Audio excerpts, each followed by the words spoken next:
आध्यात्म, दर्शन, चिंतन धारा, विद्या या संस्कृति की परंपरागत विरासत। आध्यात्म दर्शन यानी जीवन का शाश्वत सत्य। मानव जीवन से जुड़े शाश्वत सत्यों को जानिए और समझिए उपासक डॉक्टर सोहन राज तातेड़ से हमारे खास कार्यक्रम आत्मविज्ञान में। आत्मविज्ञान यानी सही दृष्टि, सही सोच। भाई और बहनों, मातृशक्ति को नमन। स्टूडियो में आपका हार्दिक स्वागत, अभिनंदन और सत्कार है। आत्मविज्ञान साइंस ऑफ द सोल कार्यक्रम के अंतर्गत हम आपको सही दृष्टि, सही सोच, राइट विजन, राइट थिंकिंग के तहत जो आपकी नकारात्मक सोच है, आपकी जो नेगेटिव थिंकिंग है, जो आप गलत दिशा में सोच रहे हैं, उसको हम करेक्शन देते हैं। करेक्शन हम क्यों दे पाते हैं कि हमारे आत्मविज्ञान कार्यक्रम के केंद्र के अंदर आत्मा है, और जहाँ आत्मा होती है वहाँ पर प्रामाणिकता होती है। आत्मा है तो हम हैं, आत्मा नहीं है तो हमारा कोई अस्तित्व नहीं है। इस सिद्धांत पर आत्मविज्ञान कार्यक्रम जो है कार्य करता है। ये सारा कार्य हम अलग अलग एपिसोड्स के माध्यम से करते हैं, अलग अलग विषयों के माध्यम से करते हैं। तो आज हम बहुत ही सुंदर विषय लेके आपके सामने प्रस्तुत हो रहे हैं। आज हमारा विषय है नो ब्लेम नो क्लेम। बहुत ही सुंदर विषय है। नो ब्लेम का अर्थ होता है हमें किसी पर ब्लेम नहीं लगाना है और किसी के अवगुण नहीं देखने हैं, किसी को दोषित करार नहीं करना है। और नो क्लेम का मतलब यह है कि हमें किसी के प्रति अपेक्षा नहीं रखनी है। प्रिय से प्रिय व्यक्ति भी हो, उसके प्रति अपेक्षा मत रखो। दोनों को हम अलग अलग से समझते हैं और दोनों को समझ करके हम ऑटोमेटिकली इस निर्णय पर पहुंच जाएंगे कि जब नो ब्लेम नो क्लेम की स्थिति आ जाएगी तो हमारा जीवन सुखी हो जाएगा। और सुखी नहीं, हम अपनी मंजिल जो है हमारी सिद्ध बुद्ध मुक्त होने तक भी पहुंच सकते हैं। कैसे पहुंचेंगे हम आपको बताते हैं। नो ब्लेम, इसका अर्थ होता है इस दुनिया में किसी का दोष होता ही नहीं है। पूरी सृष्टि वीतराग है। 84 लाख जीवा योनि के प्राणी जो है मेरे लिए निर्दोष है। स्वदोष दर्शन से जगत निर्दोष। कि अगर आप स्वयं के दोष देखने चालू कर दोगे तो आपको दुनिया निर्दोष दिखाई देगी, क्योंकि दोष तो भीतर भरा पड़ा है, उसी को शुद्ध करना है। दुनिया में तो दोष है ही नहीं है। और दुनिया के दोष देखने से आपको क्या होगा, आपके भीतर के जो दोष है वो ज्यादा बढ़ जाएंगे। आपके जो दोषों का जो वॉल्यूम है, यानी आपके कार्बन शरीर, लिंग शरीर, कॉजल बॉडी का जो घनत्व है, उसका वॉल्यूम है, वो और बढ़ जाएगा। और उसका परिणाम ये होगा कि आपको जन्म जन्मांतर के अंदर उस अज्ञान के कारण भटकना पड़ेगा। तो भाई और बहनों, आपको किसी के भी अवगुण देखने का, किसी के भी दोष देखने का आपको कोई अधिकार नहीं है। क्यों? कि हर व्यक्ति अपने अपने कर्मों के अधीन जीता है। हर व्यक्ति अपने कर्म अलग अलग लेकर के आया है और मूल में तो कोई फर्क है ही नहीं है। हमारा जो मूल शुद्ध आत्मा है वो परमात्मा का स्वरूप है। हर प्राणी में एक सा है।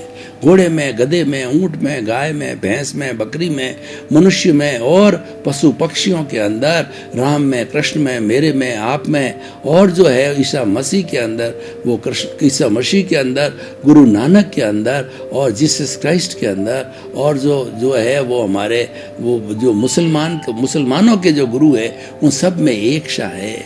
जो क्योंकि उसके अंदर कोई भेद नहीं है।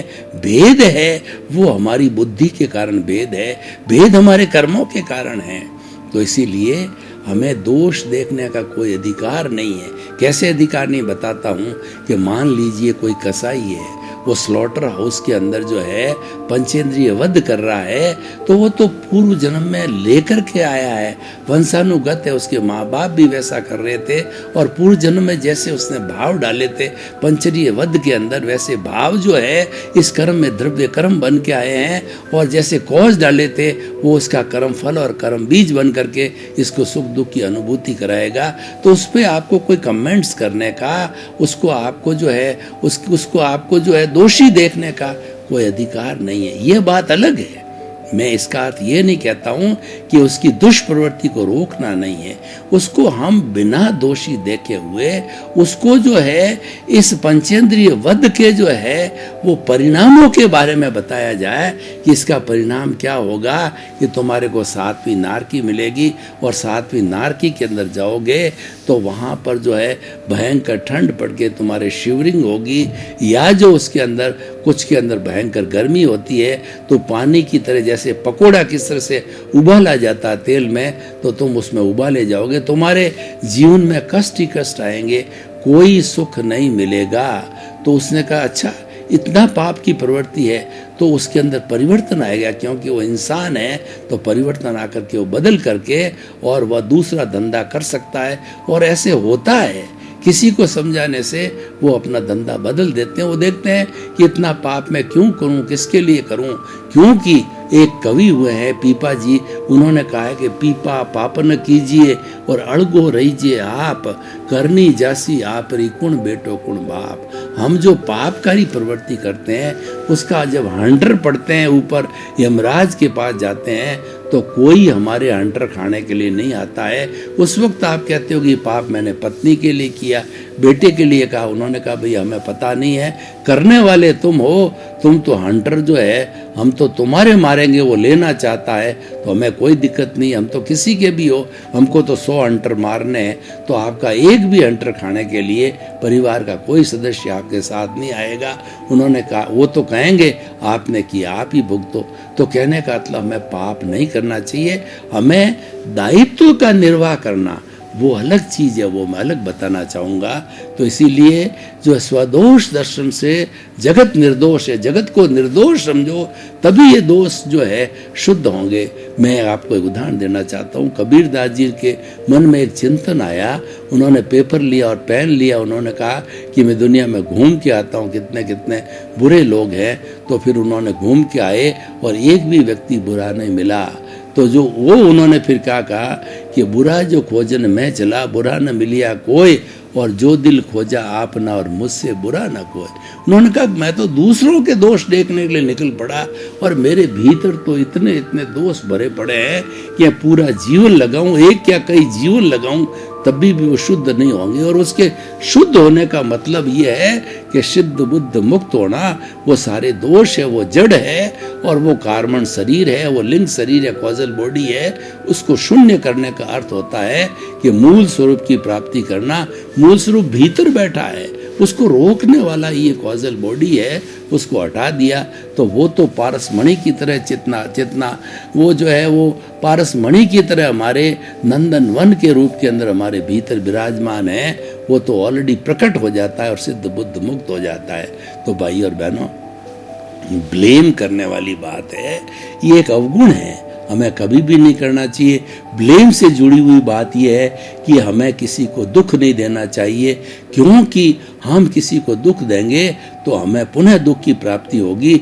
इसीलिए हमें हमेशा जो है अपने भीतर विराजमान शुद्ध आत्मा भगवान से प्रार्थना करनी चाहिए कि हे मेरे भीतर विराजमान शुद्ध आत्मा भगवान, मुझे ऐसी शक्ति दो, जागृति दो कि मैं किसी के दोष नहीं देखूं, किसी के प्रति बुरे भाव नहीं लाऊं, मेरे द्वारा किसी को दुख न हो, किसी की मैं जो है वो ओपिनियन नहीं दूं और किसी को अभिप्राय नहीं दूं, और जो है मैं सबके मेरा राग द्वेष को नहीं बढ़ाऊं, राग द्वेष घटता रहे। मूल में ये दोष देखने की प्रवृत्ति होती है, वो राग द्वेष जो हमारा अज्ञान है उसी के कारण होती है। और उस अज्ञान को हम समाप्त करते हैं तो संभाव आता है, और संभाव की स्थिति है मोक्ष की अवस्था होती है। संभाव की स्थिति स्वयं के जो मूल स्वभाव में रमण करने की स्थिति होती है, स्वभाव को प्राप्त करने की स्थिति होती है, विभाव को समाप्त करने की स्थिति होती है। तो भाई और बहनों, हमें किसी के दोष नहीं देखने चाहिए, देखना हो तो उसके गुण देखो। तो हम जितने लोगों के गुणों की प्रशंसा करेंगे, गुणों को स्वीकार करेंगे, तो गुणों को स्वीकार करने का अर्थ ये हुआ कि हमारे दोष धीरे धीरे कम होते जाएंगे, क्योंकि दोषों का जो प्रतिरोधात्मक शक्ति है वो गुण है। तो प्रतिरोधात्मक शक्ति जब हासिल हाजिर होगी तो हमारे दोष धीरे धीरे कम होते जाएंगे। तो ये तो हो गया जो है वो नो ब्लेम और नो क्लेम का क्या अर्थ होता है। देखिए कि हम ने ये जो शरीर पाया है ये पूर्व जन्म के कर्मों के भुगतान के लिए मिला हुआ है, और ये भुगतान जो है हम पीछे से लेकर के आते हैं। पूर्व जन्म में जैसे जैसे हमने प्रतिष्ठा की है, जैसे जैसे हमने कॉज डाले हैं, उस कॉज के अनुरूप ही है वर्तमान जो जीवन है वो हमारे को द्रव्य कर्म के रूप में परिणत हुआ, और वो द्रव्य कर्म के अनुरूप ही हमें जो भी प्रारब्ध और उदय जो है वो मिलेगा, हमें जीवन भर जो है उसका करना पड़ेगा। लेकिन हम अपेक्षा करते हैं। अपेक्षा कैसे होती है?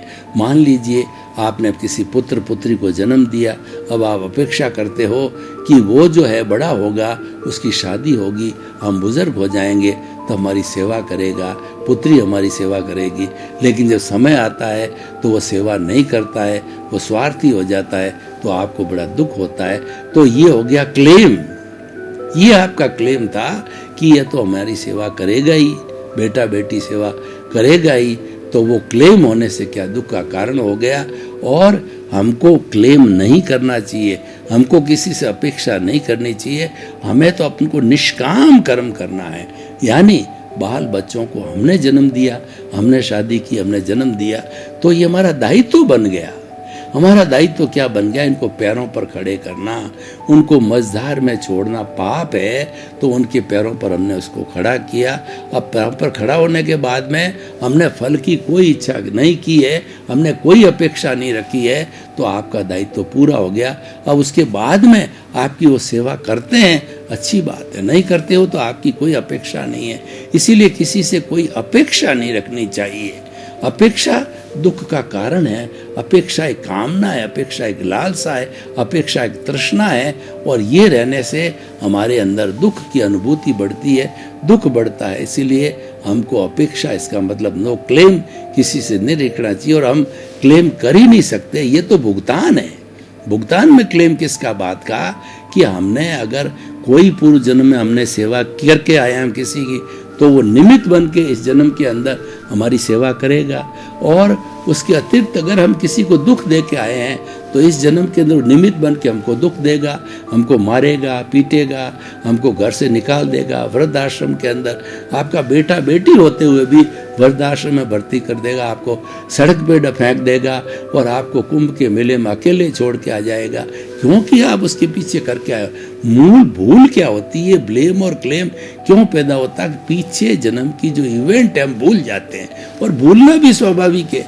पीछे जो करने वाला कोई था और अभी भुगतने वाला कोई, मैं आपको उदाहरण देता हूं कि पूर्व जन्म के अंदर जो मेरे मोहन राज नाम का व्यक्ति था, उसने कुछ प्रतिष्ठा की, उसने कोई भाव डाले, अच्छे या बुरे, तो भाव डालता गया जिंदगी भर में, उसकी एक कॉजल बॉडी बनी, उसके जो है कॉज डालने कारण जो है कर्म बीज बने, और वो कर्म फल जो है मेरे पास सोहन राज के रूप में द्रव्य क्रम रूप बन के आए, और मैं भुगत रहा हूँ। करने वाला मोहन राज है, लेकिन भुगतने वाला सोहन राज है।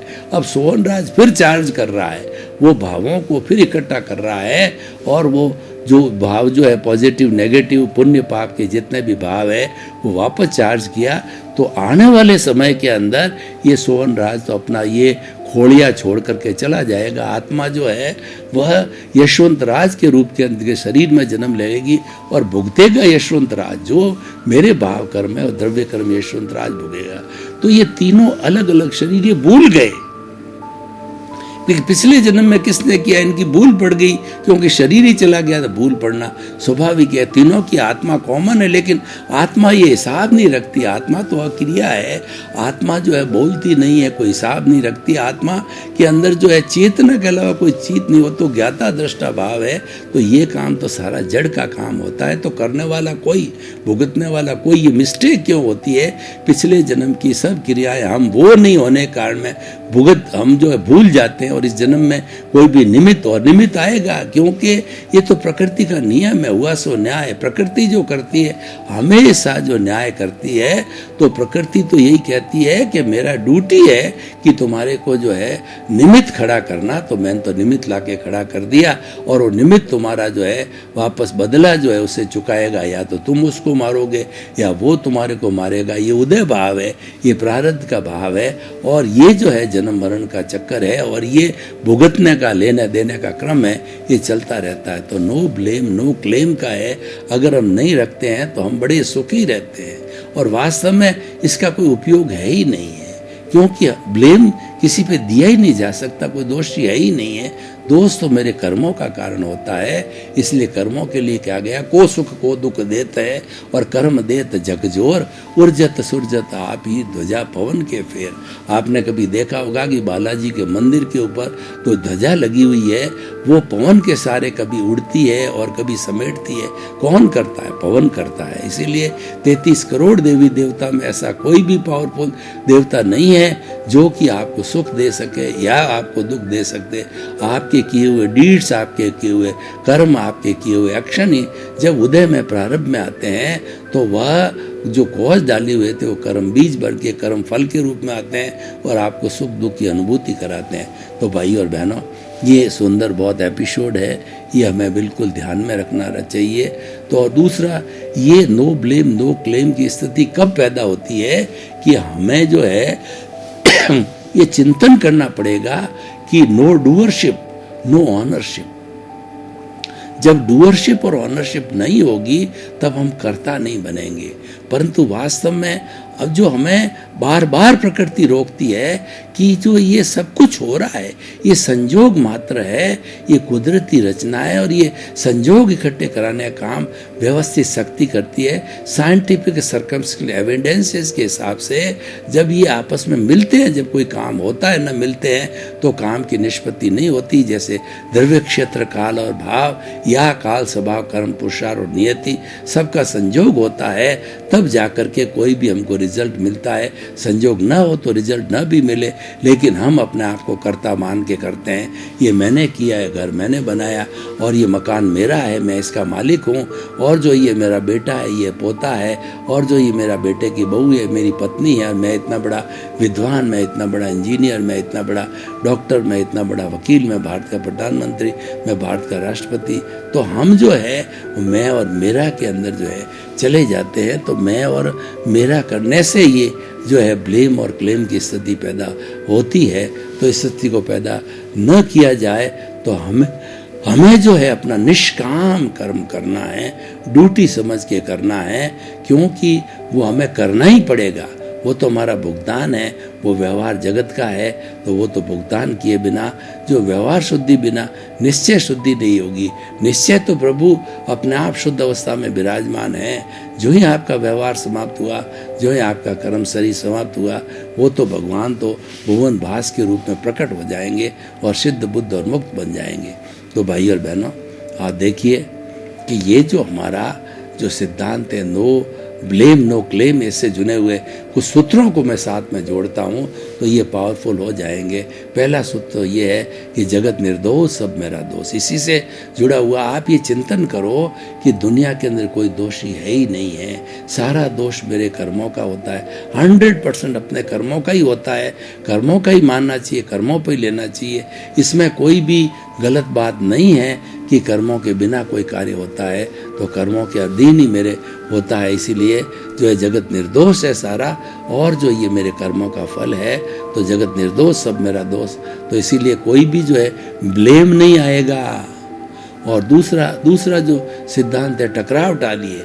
ये सारी स्थितियाँ क्या होती है, क्यों झंझट पैदा होते हैं, क्यों कर्मों का बंधन होता है, कि ये टकराव से होता है। हमें टकराव को टालना, टकराव का मतलब एक दूसरे के बीच में तू मैं हो जाती है, उसको हमें टालना चाहिए।